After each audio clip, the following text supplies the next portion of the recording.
이야기할 적에 불교에서 기실론에서 이야기할 때 불법정 삼보의 삼보의 성은 누구였습니까? 보살성이죠. 아니? 보살성이었죠. 비구성이나 비구비성이나 출가성이나 이걸 한정을 두지 않습니다. 대성불교에는 보살성입니다. 그 보살성은 누구겠어요? 대성의 일심의 원력을 세우면 전부 다 거사고 보살이고 비구 비군이고 우바세 우바이고 다 보살이에요. 그렇기 때문에 그 보살성이 삶을 사는 곳이 어디겠어요? 바로 세간과 출세간의 삶에서 본분사를 사는 거예요. 그렇기 때문에 노동을 한다 의미가 뭐겠습니까? 노동을 할 때는 세간법을 사는 거예요. 그렇지만은 노동 그 자체가 단순히 세간법의 욕심의 세계가 아니라 바로 보살도의 삶을 노동으로 실행하는 삶으로 실행했어요. 이게 바로 중국 성불교의 본질인 겁니다. 그래서 이제 이 법화경에 치생산업이라 그런 말이에요. 이게 세간의 모든 생산업 그 자체를 부정을 하지 않고 세간의 생산업을 모두 수용하면서 보살도의 지혜로 삶을 이루게 하는 힘을 발휘하게 하면서 세간의 모든 일도 출세간의 지혜로 보살도로 성화하고 공덕행으로 해야 하게끔 만드는 거예요. 그렇기 때문에 진여 본심의 지혜로 자선하는 일은 자기 본분사입니다. 그래서 이것을 바로 평상심이 도 이 한마디로 이야기했어요. 그렇기 때문에 이제 우리가 이 어록을 통해서 이런 지혜를 깨달아 체득할 수 있도록 다양한 선생들의 법문을 배우고 익히고 다양한 방편의 지혜를 체득할 수 있도록 수행의 교재로 제시한 것이 당대 선생들의 어록이라는 겁니다. 물론 경전 공부는 그 어록 공부의 기초가 돼요. 그런 법문들을 중국 선생들은 무궁무진하게 다양한 법문을 제시해놨기 때문에 그 많은 방편 법문을 배우고 수용해서 자신이 그 방편 법문을 시절인연의 독자적인 안목으로 방편의 지혜를 펼칠 수 있는 능력을 갖추도록 하는 공부가 수행, 교육이었습니다. 그래서 이제 묵조선은 어땠냐? 바로 지금 여기에서 어록 공부하고 자선, 본분사에 자선하는 것 자체가 낙도로 된 겁니다. 낙도. 낙도예요. 그래서 유의삼매라는 말 들어봤죠? 고행이 아니라 모든 지금 경전을 보고 어록을 보고 참선 수행하고 하는 그 자체가 지금 자기 평상심의 도의 삶이 그대로 낙도의 삶을 이루게 하는 지혜를 펼친 거예요. 그렇기 때문에 그런 수행 체계를 중심으로 해서 송대에는 두 가지 선의 수행 방향이 나누어져요. 그래서 이제 조사선의 입장을 그대로 개성하고 있는 것이 묵조선이고, 조동종의 묵조선이고, 가나선은 아니야. 그렇지만 철저한 깨달음을 자신이 확인할 수 있는 그런 수행 체계를 정립해야 돼. 왜냐? 송대 그 가나선의 선생들이 이제 하나의 조사들의 선생들을 너무나 안이하게 받아들이니까 이게 뭐냐? 깨달음도 체득하지 못하고 지혜의 안목도 갖추지 못하고 평상심이 도라는 것에 대한 그 말을 잘못 오해해서 생긴 부작용이 너무나 크다. 이것을 바로잡기 위해서 시각문적인 수행 체계에서 본각문의 깨달음의 체계를 이루는 새로운 방법론을 제시했어요. 이게 가나선입니다. 그래서 가나선은 요청에 의한 수행 체계로 제시된 겁니다. 그래서 가나선의 입장의 설명을 제가 뭐라고 170페이지 보세요. 170페이지 위에 보면은 중간 위에 딱 대가나선은 이치로 볼 때 우리가 자성이 청정한 불성을 부족하고 본래 불체인 사실을 인정해. 그렇지만 현실에서 번뇌 미혹에 떨어지는 중생 불가의 상태가 아니냐.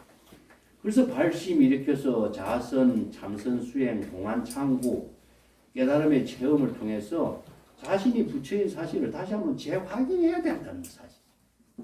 이것이 바로 가나선의 출발입니다. 그래서 이제 시각에서 본각으로, 그래서 시각문의 수행 체계를 제시하고 있습니다. 이건 이제 법화경에서 500제 수기품에 나오는 이야기를 토대로 해가지고 어떤 사람이 황금을 갖고 있다가 잃어버렸다가 찾으니까 정말 기분 좋더라. 뭐 내 본래부터 내가 갖고 있는 황금인데 잃어버렸다가 주워봤자 그 황금이 그 황금인데 뭐가 좋느냐? 한번 해봐라. 잃어버렸다가 찾으니까 진짜 기쁜 하나의 환희심을 갖게 됐다. 이 구조체계입니다. 이 구조체계. 우리가 본래 불성을 구족하고 있는데 중생심에 타락돼가지고 잃어버린 상태가 됐는데 그것을 다시 한번 확인해서 깨달아 체득하는 황금을 되찾는 구조체계로서 공안을 제시했어요. 그래서 이게 가나선의 수행체계는 본래의 깨달음을 다시 한번 재확인하는 수행체계로 제시한 것이 가나선이다. 이런 의미입니다. 예. 자, 가나선의 공안을 봅시다. 176페이지. 공안이라고 하는 말은요, 그 법률용어입니다. 법률용어. 법률용어에서 깨달음을 체득한 사람의 재판이 일어났을 때 판례가 생기죠. 그죠? 판례. 판례가 생기는 것은 하나의 어떤 사건이 이루어지기까지의 과정은 그 판례에 의해서 진실이 밝혀진 것인데 그것에 대한 기준을 두는 거예요. 여기 이제 당대 선생들의 법문이 전부 다 선문답을 통해서 깨달음을 이루게 된 하나의 재판소의 판례와 같은 역할로 공안을 두는 거예요. 한마디로 수행의 법문의 기준을 둔 겁니다. 자, 이제 선수행의 선문답은 당대 선생들의 선문답은 수행의 하나의 법칙으로 삼은 거죠. 그래서 이제 공안을 참고하는 것으로 해서 자신이 바로 열애인지법행의 수행이 정법의 안목을 구족하고 방편의 지혜를 체득하는 수행의 모델로 삼았다. 이런 의미를 두고 있는 것이 공안입니다. 공안이나 이제 재판소의 판례와 같다 하는 것을 내가 벌써 쭉 몇 가지로 설명을 했는데 공안을 또 다른 말로 뭐라 하냐면은요,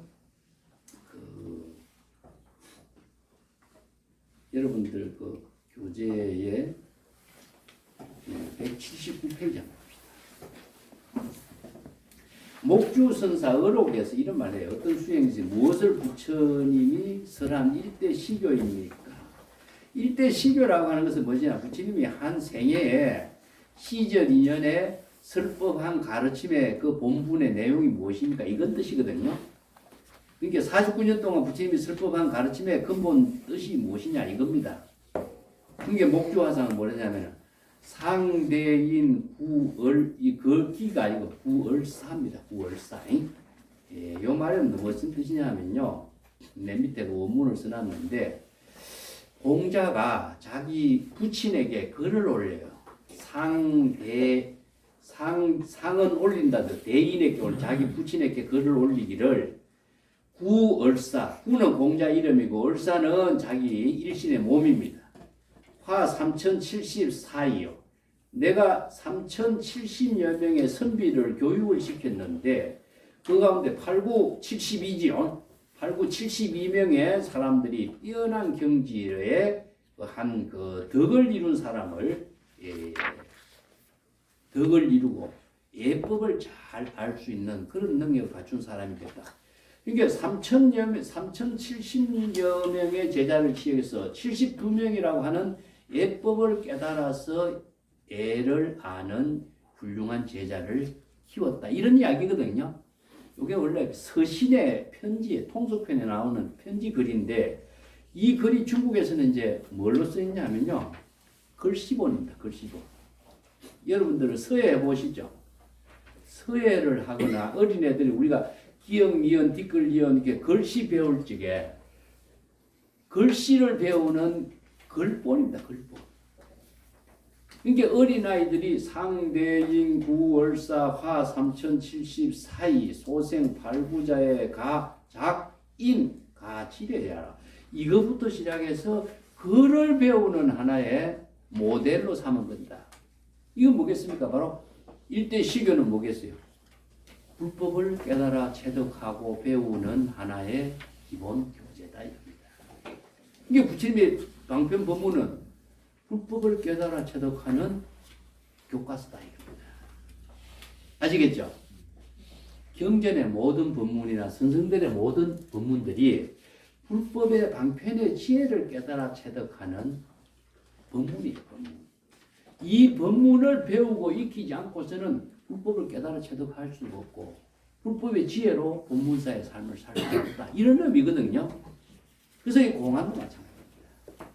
이게 공안을 참고하는 의미가 불법을 깨달아 체득하고 안목을 부족하기 위해서는 선생들의 이 법문을 배우고 참고하지 않으면 안 된다. 이런 의미로 이제 중국의 선생들이 이 말을 자주 사용하고 있습니다. 또 하나의 말은 무엇이냐 하면은 곧 182쪽에 넘어가 보면은 고문화자라고 있습니다. 고문화자. 그 언어 신료에 나오는 말인데 고문화자라고 하는 말이 무엇이냐 하면은 182쪽에 해놨습니다. 나머지 왜 대문을 두드릴 적에 고문화자라고 말하죠. 기와 조각을 가지고 문을 두드리는 거. 들어보십니까? 조숙지변서 월화 성고문이라고 하는 유명한 가도의 시도 있죠. 응?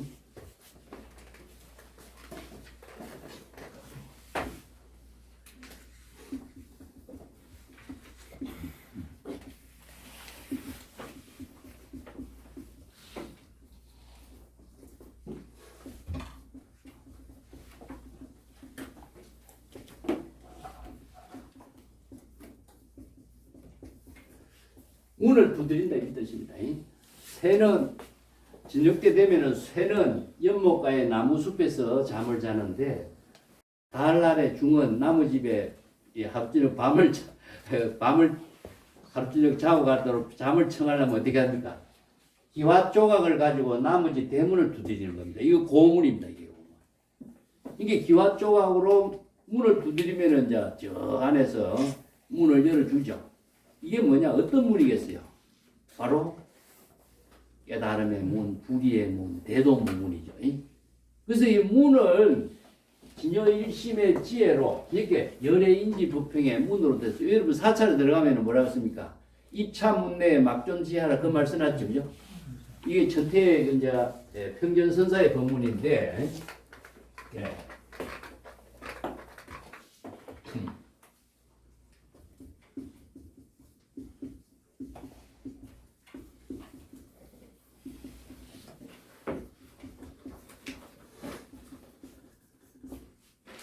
이 문에 들어가고자 하는 사람은 이 문은 어떤 문이죠? 사찰문입니까? 사찰문에 이거 써놨죠, 그죠? 예. 이 문은 무엇이냐? 진여문입니다, 우리들의. 진여 일심의 지혜를 이루는 문이기 때문에 이 진여문입니다. 기실론에서 의한 진여문인데 진여 일심의 지혜를 이루는 깨달음의 문에 들어가고자 한다면, 즉 구리문, 열반의 문. 해탈문. 사찰에 가면 일주문 저문에 했죠. 이게 불이문, 해탈문, 열반문, 불이문입니다. 그래서 진여일심의 지혜를 깨달아 체득하고자 한다는 지혜, 중생심의 자의식으로 사량분별하고 아르마리 일으키지 마라 이런 말이거든요. 이게 중생심을 갖고 있는 한 진여일심의 문에는 들어갈 수가 없어요. 깨달음을 이룰 수 없는 거죠. 이 때문에 불법에서 세간에서 출세간으로서의 지혜를 이루는 모든 힘은 세간의 고통의 세계를 초월하고 세간의 고통에서 해탈하는 법은 진여문으로 진여일심의 지혜를 체득하지 않고서는 불가능하거든요. 그래서 이제 세간법과 출세간법을 모두 통달할 수 있는 안목을 갖추도록 이제 이런 법문을 쓰라는 거죠. 그래서 나머지 대문을 두드리는 기가 조각이다. 자, 이게 공안입니다. 이게 공안은 우리가 공안을 참고하는 그 수행이 우리가 경전을 참고하고 어록을 참고하고 공안을 참고하는 것이 전부 다 바로 낙도의 삶이 되는 겁니다. 내가 그것이 바로 앉아서 자선하는 것이 아니라 바로 자신의 깨달음을 이루게 하는 낙도의 구도. 그래서 우리가 구도를 전부 다 고행이라고 생각하는데 이게 착각이죠. 잘못된 겁니다.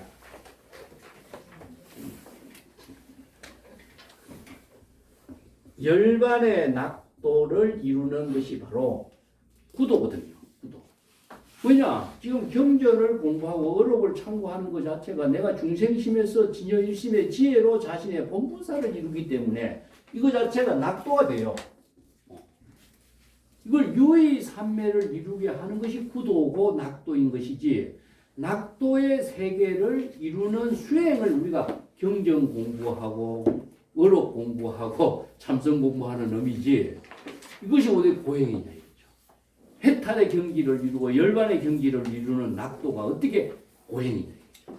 그래서 이걸 유의삼매를 이루게 하는 긴, 이것을 전부 다 수행을 열반낙도라고 합니다. 그래서 중국 선생들이요, 평상심의 도의 삶을 이루는 이거 자체가 아까 묵조선에서 지유선이라고 했어요. 지유, 즐긴다는 거예요. 즐긴.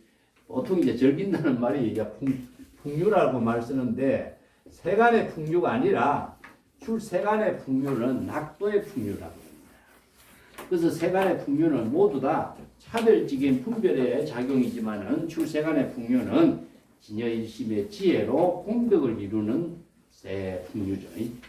그런 경지를 이루도록 이렇게 공안을 참고하는 그 가나선을 제시하고 있습니다. 자, 이게 시간이 좀 많이 없어서 좀 무자 화두가 있죠. 가나선에서 이제 두 가지 공안이 있습니다. 제가 내용을 먼저 설명할게요.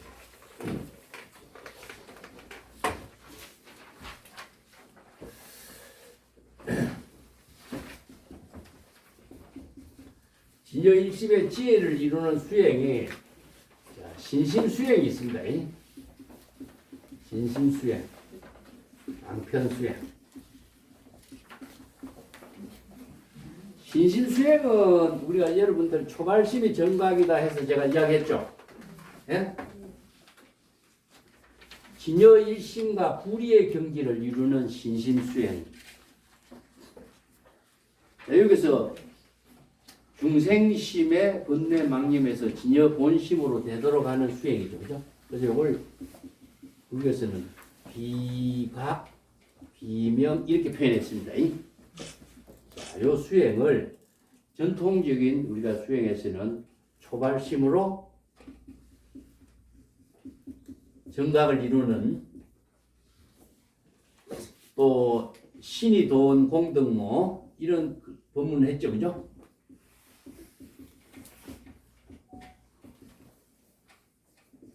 이런 경전의 법문을 선성들은 염기적각이라고 합니다. 망념이 일어나는 사실을 자각하는 것. 자, 신심수행을 하거나 방편수행을 하거나 필요한 것이 무엇이냐? 불지견이 있어야 돼요. 중생심으로 수행이라고 하는 것은 이루어지지 않으니까. 그래서 이제 신심수행의 본질은 중생심을 진여 본심으로 되돌아가게 하는 수행을 신심수행이라고 하는데, 가나선에서는요, 무자 화두를 참고하는 공안을 제시했어요. 무자 화두. 예, 그 다음에 방편수행은 이제 1700 공안의 모든 선문답이라든가, 이걸 이제 간하선이라고 합니다. 선성들의 모든 선문답을 방편수행이죠. 그죠? 방편의 지혜를 채우기 때문에 이것을 1700공안의 모든 법문들을 1700만 되는 게 아니라 무궁무진하게 많아요. 84,000 법문들이 다 이제 간하선 수행이고 방편의 지혜를 채득하는 수행인데, 내가 방편지를 구족해야만이 방편의 지혜로 내 본분사의 삶을 살 수가 있거든요. 근데 요 신심수행과 방편수행을 불교에서는 전통적으로서는 이것은 이제 선정의 수행이고, 일체의 번뇌 망념을 비우는 수행입니다. 요거는 이제 불공, 지혜 수행. 자, 이것을 이제 기실론에서 이걸 지와 관, 이 두 개 표현하죠. 그죠? 지관. 이걸 나눌 수는 없어요. 나눌 수는 없지만은 이제 수행 체계를 구조적인 체계 입장에서 이제 정리해서 나누어 보는 겁니다. 신심수행은 바로 초발심 정각을 이룸으로써 번뇌 망념이 비워지니까 진여 본심으로 되도록 하는 신심수행이죠. 근데 가나선에서는 무자 화두를 참고하도록 합니다. 무자 화두 참고하는 법이 어디 있나? 자, 185페이지 있습니다. 내가 기와조각이라 그랬죠, 그죠? 이 기와조각 무자와 화두를 참고하는 데다 사용하는 거와 똑같습니다. 근데 조주 스님의 그 무자 화두를 사용하는데 조주 스님의 무자 화두의 법문이요, 이 선문답이 있고 가나선에서는 무자로만 사용하는데 이게 사람들 오해를 해요. 그래서 제가 이 원칙 공안을 전부 다 제시해가지고 오해해서 잘못 이해하지 않도록 내가 지금 제시했어요. 185페이지 밑에 봅시다. 어떤 스님이 개한테 불승이 있습니까? 질문할게. 조주 스님은 없다 그랬죠, 그죠? 여기서는 없다라고 합니다. 여기 무자라고, 여기서는 무가 없다라고 하는 겁니다. 이게 선문답의 본래 선문답이에요. 그 뒷장에 넘어보세요. 그 스님이 일체 중생이 불성이 있다고 했는데 왜 걔는 불성이 없다고 합니까? 그러니까 그거는 업식성이 있기 때문이다. 업식성은 무엇이냐 하면은 업은 중생심이죠. 예. 중생심으로 자기 마음대로 분별심을 갖고 있기 때문에 업식성은 중생심이 작용하면 불성은 없죠. 무슨 말인지 알겠습니까? 중생심이 작용하면 진여자성의 지혜는 없어요. 이게 진여자성의 지혜를 회복하려면 중생심을 비워야 되겠죠, 그죠? 자, 요 구조입니다. 신심수행은 진여 본심을 회복하기 위해서는 초발심으로 해서 중생심을 없애야 비워야 돼요. 그러면은 불성을 회복하게 돼요. 근데 중생심이 작용하면은 불성이 없는 거죠. 그래서 없다고 이야기합니다. 그래서 이제 요걸 갖고 요게 선문답인데 조주의 이 무자 화두를 가지고 대종고 선사하고 오조 법연 선사 이런 선생들은 무자 화두의 밑에 뒷구절을 딱 잘라버려요. 잘라갖고 조주 스님이 걔한테 불승이 있습니까? 할 때 무 이렇게 여기서는 무자 화두에서는 무라고 하는 겁니다. 무. 그래서 없다라고 하면 안 됩니다. 요 무자. 요걸 무라고 하는 것은 단음이에요, 단음. 단음이라고 하는 것은요, 이름이라든가 법음을 이루게 하고 불의의 묘용의 지혜가 작용하게 하는 소리를 만들어내는 법문이에요. 근데 만약에 이걸 없다 하면은 있다, 없다라고 하는 중생심의 분별심이 작용해요. 그래서 이제 일자 법문의 의미는 무엇이냐 하면은 불의의 지혜, 법음의 묘용이 작용이 되도록 하고 진여 일심의 지혜가 법음으로 작용하는 힘을 제시하는 방편이에요. 여러분들 오음이라고 하는 진언을 할 적에 오음 쓰죠. 진언연불 할 적에 간세음보살 할 적에 간세음보살 칭명연불 하죠. 이런 것이 전부 다 중생의 분별심이 작용하는 소리가 아니라 진여일심의 법음이 작용하는 단음을 제시하도록 해놓은 방편이에요. 근데 이걸 가지고 이제 잘못 이해하면은 조주 스님이 왜 걔한테 불승이 없다고 했는가, 무라고 했는고 이렇게 의심하게 되겠죠. 여러분 그렇게 참선 수행하는 거 이야기 들어봤죠?